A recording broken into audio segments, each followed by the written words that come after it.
മാറഞ്ചേരിയിൽ CITU പൊതുയോഗം സംഘടിപ്പിച്ചു. CITU സ്ഥാപക ദിനത്തിന്റെ ഭാഗമായി CITU പൊന്നാനി ഏരിയ കമ്മിറ്റി മാറഞ്ചേരിയിൽ സംഘടിപ്പിച്ച പൊതുയോഗം CITU സംസ്ഥാന കമ്മിറ്റി അംഗം അഡ്വക്കേറ്റ് MB ഫൈസൽ ഉദ്ഘാടനം ചെയ്തു.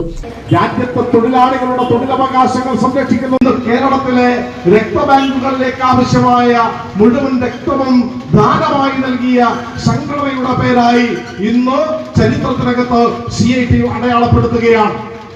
സർക്കാർ രക്തബാങ്കുകളിലേക്ക് ആവശ്യമായ രക്തം ദാനം നൽകിക്കൊണ്ടാണ് ഇന്നേ ദിവസം CITUവിന്റെ പ്രവർത്തകർ ഈ ദിനാചരണം സമുചിതമായി ആചരിക്കപ്പെട്ടത്. അതുകൊണ്ടാണ് ഏറ്റവും ഉജ്ജ്വലമായ ഒരു ജീവകാരുണ്യ പ്രസ്ഥാനമായി CITUവിന് മാറാൻ വേണ്ടി കഴിഞ്ഞു.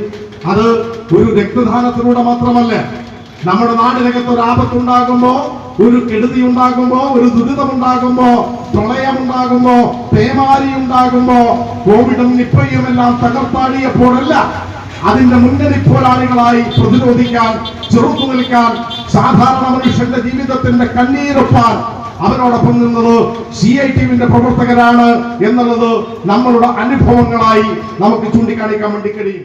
ഏരിയ പ്രസിഡന്റ് NK ഹുസൈൻ അധ്യക്ഷത വഹിച്ചു. AP വാസു, T ഗിരിവാസൻ എന്നിവർ അഭിവാദ്യം ചെയ്ത് സംസാരിച്ചു. CITU ഏരിയ സെക്രട്ടറി സുരേഷ് കാക്കനാഥ് സ്വാഗതവും E ബാലകൃഷ്ണൻ നന്ദിയും പറഞ്ഞു. സ്ഥാപക ദിനാചരണത്തിന്റെ ഭാഗമായി ഏരിയ വിവിധ ഭാഗങ്ങളിൽ ശുചീകരണ പ്രവർത്തനങ്ങൾ സംഘടിപ്പിച്ചു. NCV news Maranchery. പുതുമയാർന്ന ഡിസൈനുകളിൽ ഡയമണ്ട് കളക്ഷനുകൾ, വിവാഹ പാർട്ടികൾക്ക് നേടാൻ സ്പെഷ്യൽ പാക്കേജുകൾ. സ്വാഗതം പുതുമയാർന്നൊരു ഷോപ്പിംഗ് എക്സ്പീരിയൻസിന്. Kerala golden diamonds, the family jeweller, main road, Vadakkekad.